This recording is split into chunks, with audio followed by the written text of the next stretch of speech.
அகிலம் நியூஸ் நேயர்களுக்கு வணக்கம். இன்றைய காலை நேர தலைப்புச் செய்திகள். முதற்கட்ட பயனாளிகளுக்கான அசஸ்ம நலன்புரி கொடுப்பனவு இன்று வங்கிகளில் கணக்கிடப்படும் என நலன்புரி நன்மைகள் சபை தெரிவித்துள்ளது. இதன்படி 13,73,248 பயனாளி குடும்பங்களுக்காக 10.9 பில்லியன் ரூபாவுக்கும் அதிகமான நிதி இன்று நேரடியாக அவர்களின் வங்கிக் கணக்குகளில் வைப்பு செய்யப்பட உள்ளதாக நலன்புரி நன்மைகள் சபையின் தலைவர் நிமல் கொடவெலகெதர அறிக்கை ஒன்றினை வெளியிட்டுள்ளார். இதனால் சம்பந்தப்பட்ட பயனாளிகள் இன்று முதல் தங்களது அசஸ்ம வங்கிக் கணக்குகளூடாக கொடுப்பனவு தொகையை பெற்றுக் கொள்ள முடியும். செம்மணி புதைகுழியின் 3ஆம் கட்ட அகழ்வு பணிகளின் 27ஆம் நாள் நடவடிக்கைகள் நேற்று முன்னெடுக்கப்பட்டன. இதன்போது மேலும் 14 எண்புக்கூடுகள் அடையாளம் காணப்பட்டுள்ளன. இதுவரை நடைபெற்ற அகழ்வு பணிகளில் மொத்தமாக 380 எண்புக்கூடுகள் அடையாளம் காணப்பட்டுள்ள நிலையில் அவற்றில் 362 எண்புக்கூடுகள் அகழ்ந்தெடுக்கப்பட்டுள்ளதாக தெரிவிக்கப்பட்டுள்ளது. ஏற்கனவே அடையாளம் காணப்பட்ட எண்புக்கூடுகளில் குழந்தை மற்றும் சிறுவர் ஒருவருக்கு சொந்தமானவை உட்பட 5 எண்புக்கூடுகள் அகழ்ந்தெடுக்கப்பட்டுள்ளன. மேலும் நேற்றைய அகழ்வு பணிகளின் போது எண்புக்கூடு ஒன்றின் இடுப்பு பகுதியில் இரும்பு வளையம் ஒன்று சான்று பொருளாக மீட்கப்பட்டதுடன் சிறுமி ஒருவரின் பிளாஸ்டிக் காப்பை ஒத்த பொருளும் கண்டறியப்பட்டுள்ளதாகவும் அதனை சுத்தப்படுத்தும் பணிகள் முன்னெடுக்கப்பட்டு வருவதாகவும் தெரிவிக்கப்பட்டுள்ளது. பேலியகுட குற்றப்பிரிவினால் தெமட்டகுட பகுதியில் வீடொன்றில் பெருமளவிலான ஆயுதங்கள் மற்றும் போதைப் பொருட்கள் பறிமுதல் செய்யப்பட்ட வழக்கில் தலைமறைவாகியிருந்த முக்கிய சந்தேகநபர்களான தம்பதியினர் கைது செய்யப்பட்டுள்ளனர். சந்தேகநபர்கள் கதிர்காமம் பகுதியில் உள்ள ஒரு விடுதியில் பதுங்கியிருந்த போது மேற்கு மாகாண வடக்கு குற்றப்பிரிவினரால் கைது செய்யப்பட்டுள்ளனர். இவ்வாறு கைது செய்யப்பட்டவர்கள் வெள்ளம்பட்டியவைச் சேர்ந்த 28 வயதுடைய தம்பதியினர் என்றும் போலீசார் தெரிவித்தனர். சுற்றுலா மேம்பாட்டு பணியகத்தின் நிதியை முறைகேடாக பயன்படுத்தியதாக கூறப்படும் குற்றச்சாட்டு தொடர்பாக முன்னாள் பொருளாதார அபிவிருத்தி அமைச்சர் பாசில் ராஜபக்சவை உடனடியாக கைது செய்து நீதிமன்றத்தில் முன்னிலைப்படுத்துமாறு உத்தரவிடப்பட்டுள்ளது. குற்றப்புலனாய்வு திணைக்களத்தின் சட்டவிரோத சொத்துக்கள் பிரிவிற்கு கொழும்பு கோட்டை நீதவான் பசன் அமரசேன நேற்று உத்தரவிட்டுள்ளார். வவுனியா மாவட்டத்தில் டிட்வா புயலினால் பாதிக்கப்பட்டவர்களுக்கு வீட்டு திட்டத்தை வழங்க துரித நடவடிக்கை எடுக்கப்பட்டுள்ளதாக வீடமைப்பு நிர்மாணத்துறை மற்றும் நீர்வளங்கள் வடிகாலமைப்பு பிரதி அமைச்சர் TV சரத் தெரிவித்துள்ளார். இலங்கையில் இறக்குமதி செய்யப்படும் பயன்படுத்தப்பட்ட வாகனங்களின் விலைகள் கணிசமாக உயரக்கூடும் என்று இலங்கை வாகன இறக்குமதியாளர்கள் சங்கம் எச்சரித்துள்ளது. பயன்படுத்தப்பட்ட வாகனங்களின் சுங்க மதிப்பை நிர்ணயிக்கும் போது முன்னர் வழங்கப்பட்டு வந்த 15% மதிப்பீடு குறைப்பு நீக்கப்பட்டதை தொடர்ந்து இந்த தாக்கம் ஏற்பட்டுள்ளதாக தெரிவிக்கப்படுகிறது. இந்த தாக்கம் சந்தை முழுவதும் உணரப்படும் என்றும் பிரபலமான வாகன வகைகளின் விலைகள் கணிசமாக உயரும் என்றும் எதிர்பார்க்கப்படுவதாகவும் BIASL-இன் துணைத் தலைவரும் செய்தி தொடர்பாளருமான ரோஷா ரொத்ரிகோ கூறியுள்ளார்.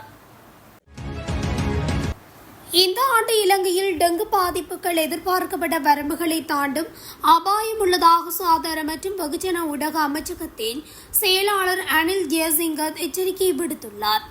இந்நோய் வேகமாக பரவி வருவதாகவும் அவர் கூறியுள்ளார். ஏப்ரல் மாதம் முதல் டெங்கு நோயாளிகளின் எண்ணிக்கை கடுமையாக அதிகரித்துள்ளதாக அவர் தெரிவித்துள்ளார். ஏப்ரல் மாதத்தில் மொத்தம் 5,600 டெங்கு பாதிப்புகளும் அதனைத் தொடர்ந்து மே மாதத்தில் மொத்தம் 8,500 பாதிப்புகளும் பதிவாகியுள்ளதாகவும் இந்த டெங்கு பாதிப்புகள் கணிசமாக அதிகரித்துள்ளதை காட்டுவதாகவும் அவர் குறிப்பிட்டுள்ளார். தற்போது உலக சந்தையில் எரிபொருள் விலைகள் சரிந்துள்ள போதிலும் அதற்கு இணையாக உள்நாட்டில் தற்போதைய எரிபொருள் விலைகளை குறைப்பதற்கான சாத்தியமில்லை என்று தொழிலாளர் அமைச்சரும் நிதி மற்றும் திட்டமிடல் பிரதி அமைச்சருமான அனில் ஜெயந்த தெரிவித்துள்ளார்.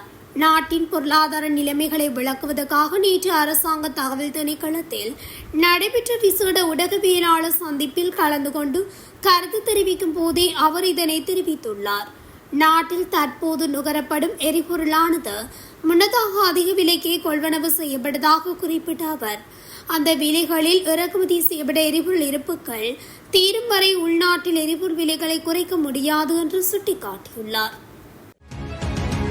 யாழ்ப்பாணம் கண்டி பிரதான வீதியின் அனுராதபுரம் பூனேவ பகுதியில் நிறுத்தி வைக்கப்பட்டிருந்த பாரவூர்தியின் பின்புறத்தில் மற்றொரு பாரவூர்தி மோதி விபத்துக்குள்ளாகியுள்ளது.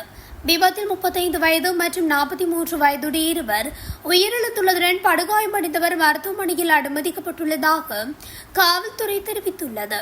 நுரைச்சோலை பகுதியிலிருந்து முல்லைத்தீவு நோக்கி மீனவர்கள் குழுவினர் பயணித்த லொரியொன்று வீதியில் நிறுத்தப்பட்டிருந்த போது பின்னால் வந்த உரமேற்றிய மற்றொரு லொரி நிறுத்தப்பட்டிருந்த லொரியுடன் மோதி விபத்துக்குள்ளானது. இந்த மோதலின் போது உரமேற்றிய லொரி மீனவர்கள் இந்த லொரியின் மீது கவிழ்ந்ததில் இந்த விபத்து நிகழ்ந்துள்ளது. விபத்தில் உயிரிழந்தவர்கள் நுரைச்சோலை பகுதியைச் சேர்ந்த 35 மற்றும் 43 வயதுடைய மீனவர்கள் என்று போலீசார் குறிப்பிட்டுள்ளனர். பாடசாலை மாணவர்களை இலக்கு வைத்து போதைப் பொருட்களை விற்பனை செய்து வந்த இருவர் அள்ளிப்பட்டி பகுதியின் 2 இடங்களில் வைத்து கைதாகியுள்ளனர். குறித்த சந்தேக நபர்கள் நேற்றைய தினம் பொதுமக்களின் தகவலுக்கமைய கைது செய்யப்பட்டுள்ளதாக ஊர்காவல்துறை போலீசார் தெரிவித்தனர். குறித்த கைதின் போது இருவரிடமிருந்தும் 5200 மில்லிகிராம் மற்றும் 5000 மில்லிகிராம் ஐஸ் போதைப் பொருளும் கைப்பற்றப்பட்டுள்ளது. சுமார் 45 மற்றும் 49 வயதுடைய அல்லைப்பட்டி பிரதேசத்தைச் சேர்ந்த இருவரே ஊர்காவல்துறை குற்றத்தடுப்பு பிரிவு போலீசாரால் கைது செய்யப்பட்டுள்ளனர். கண்டி தெல்தனியா பகுதியில் காரில் இருந்து பெண்ணொருவர் நேற்று சடலமாக மீட்கப்பட்டுள்ளார். தெல்தனியா போலீசாருக்கு கிடைக்கப்பெற்ற தகவலுக்கமைய விசாரணைகள் ஆரம்பிக்கப்பட்டுள்ளன. இவ்வாறு மீட்கப்பட்ட சடலம் இதுவரை அடையாளம் காணப்படவில்லை என்றும் தெரிவிக்கப்படுகின்றது. உயிர்த்த ஞாயிறு தாக்குதல் தொடர்பில் முன்னாள் ஜனாதிபதி கோட்டபாய ராஜபக்சவை கைது செய்ய சமகால அனுர அரசாங்கம் முனைப்பு காட்டி வருகிறது. இதற்கு வலுவான ஆதாரங்கள் சிக்கியுள்ளதாக தெரிவிக்கப்படுகிறது. கைதுகள் தொடர்பில் அடுத்தடுத்த கட்டங்கள் மிகவும் தீவிரமாக முன்னெடுக்கப்பட்டு வரும் நிலையில் கோட்டபாய மிகவும் அச்ச நிலையில் உள்ளதாக தெரிவிக்கப்படுகிறது. கோட்டபாய வெளிநாடு செல்வதற்கு நீதிமன்றத்தில் விதிக்கப்பட்ட தடை உத்தரவின் காரணமாக இந்த அச்ச நிலையை உறுதியாகியுள்ளதாக ராஜபக்சர்கள் நம்புகின்றனர். இந்த சூழ்நிலையில் முன்னாள் ஜனாதிபதியின் சட்டத்தரணிகள் மேன்முறையீட்டு நீதிமன்றத்தில் மனுவொன்றை தாக்கல் செய்து கோட்டபாயவை கைது செய்வதையும் தடுப்பு காவலில் வைப்பதையும் தடுக்கும் உத்தரவொன்றை பிறப்பிக்குமாறு கோரியுள்ளனர். 15 வயதுடைய சிறுமியொருவரை பாலியல் துர்நடத்திக்குட்படுத்தப்பட்டதாக கூறப்படும் சம்பவம் தொடர்பாக குற்றம் சாட்டப்பட்ட அனுராதபுரத்தின் முன்னாள் அட்டமஸ்தானாதிபதி பல்லேகம கேமரதன தேரர் DNA பரிசோதனைக்காக கொழும்பு அரசு ரசாயன பகுப்பாய்வு திணைக்களத்திற்கு அழைத்து செல்லப்பட்டுள்ளார். நீதிமன்ற உத்தரவின் அடிப்படையில் நெட்டம்புவ போலீசாரின் விசேட அதிகாரிகள் குழு ஒன்று நேற்று இந்த நடவடிக்கையை மேற்கொண்டுள்ளது. அக்கரப்பத்தனை போலீஸ் பிரிவுக்குட்பட்ட பசுமலை பிரதேசத்தில் ஐஸ் போதைப்பொருளுடன் இளைஞர் ஒருவர் கைது செய்யப்பட்டுள்ளார்.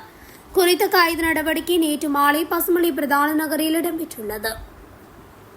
இத்துடன் அகிலம் நியூஸின் இன்றைய காலை நேர தலைப்புச் செய்திகள் நிறைவடைகின்றன. தொடர்ச்சியாக செய்திகளை அறிந்து கொள்ள அகிலம் நியூஸ் ஊடகத்துடன் இணைந்திருங்கள்.